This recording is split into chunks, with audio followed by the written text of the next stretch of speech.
Тур төлөгчдийн мөнгийг одоо ингээд байшин барихад зарцуулахын 5.2 тэрбум төгрөгөөр энэ улсуудад 260 хүнд ингээ хоогаад өгчих юм гэсэн ойлголт нь өрөөсө байхгүй.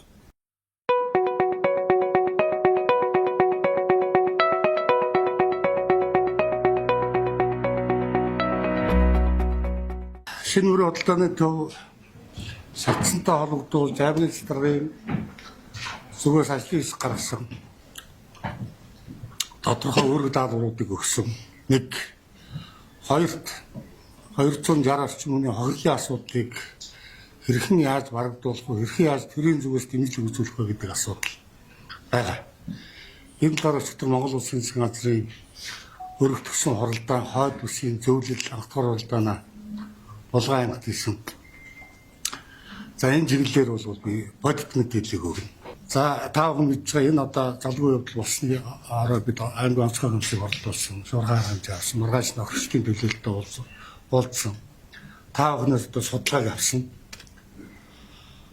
240 хүнээс судалгаа авахд 154 ажлын байрыг одоо бий болгож өгөөч гэсэн ийм судалгаа өгсөн байлээ. За 114 нь хохирлыг барагдуулах одоо ойрын хугацаанд барагдуулж тодорхой одоо барагдуулж өгөөч гэсэн ийм одоо судалгаа авсан ингэж хариулсан ийм одоо санал гаргасан гэж над танилцуулсан. Тэгэхээр одоо хамгийн эхлээд яах ёстой вэ гэвэл бид нэгдүгээр одоо маш дараасаа хэл. Бид одоо аймгийн засаг дарга төр захиргааны байгууллагын зүгээс бол одоо боломжтой бүх арга хэмжээг бол авцгаа гэж ингэж ойлгож байна. Маш богино хугацаанд бид төс сонгож шалгуулалтаа зарласан. Төс сонгож шалгуулалт зарлахад за одоо над ирсэн мэдээлэл бол 5-6 компани орох юм байна. Хамгийн гол нь одоо чадвартай чансаатай тэрийг одоо барьж хэмжээний компаниг л одоо энэ ажлын хэсэг нөхцөл сонгож шалгуулах хэрэгтэй. Нэг одоо маш богино хугацаанд 10 давлаа шууд үнэлгээгээ одоо за шаардлагатай бол маш богино хөргөчтийн төлөөллөөс мэрэгжлийн хүмүүс байвал оруулах.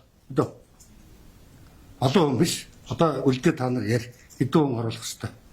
Тэрийг яриад мэрэгжлийн хүн оруулах хэрэгтэй шүү. Татвар төлөгчдийн мөнгийг одоо ингээд байшин барихад зарцуулахын 5.2 тэрбум төгрөгөөр энэ улсуудад 260 хүнд ингээ хоогаад өгчих юм гэсэн ойлголт нь өрөөсө байхгүй.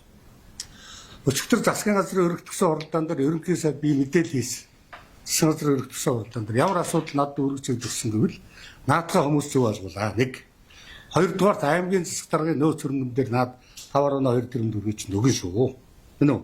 260 одоо хохирчдын хүрээнд 5 сая төгрөгийн хохиролтой байна уу, 10 сая төгрөгийн хохиролтой байна уу, 50 сая төгрөгийн хохиролтой байна уу гэдгийг ажлын хэсэгт одоо хохирогчдын тодорхой хэмжээний төлөөллийг оролцуулна. Цагдаагийн байгууллагаас мэдээллийг авна. Тэгээ 10 сая төгрөгийн бараатай байна. 50 сая төгрөгийн бараатай байна. 5 сая төгрөгийн бараатай байна. Түүнд нь дүүцүүл эргэлтийн өргөгийн юу олгоно. Тэгээ та бүхэн тэр хохирогчдороо төлөөлөөд бүс бараа хүнс тийм үү? Тэгээ одоо өөр юу гэдгийг ингээд төлөөллөөс оролцуулаад тэгээ засаг даргын зөвлөл засаг дарга энд одоо нээлттэй тэр төлөөллийг оролцуулаад энэ 5.2 тэрбум төгрөгийг яаж одоо ямар хугацаанд 5 жил байх юм уу 3 жил байх юм уу гэдгийгээ тогтоод ингээд та нарт өгнө.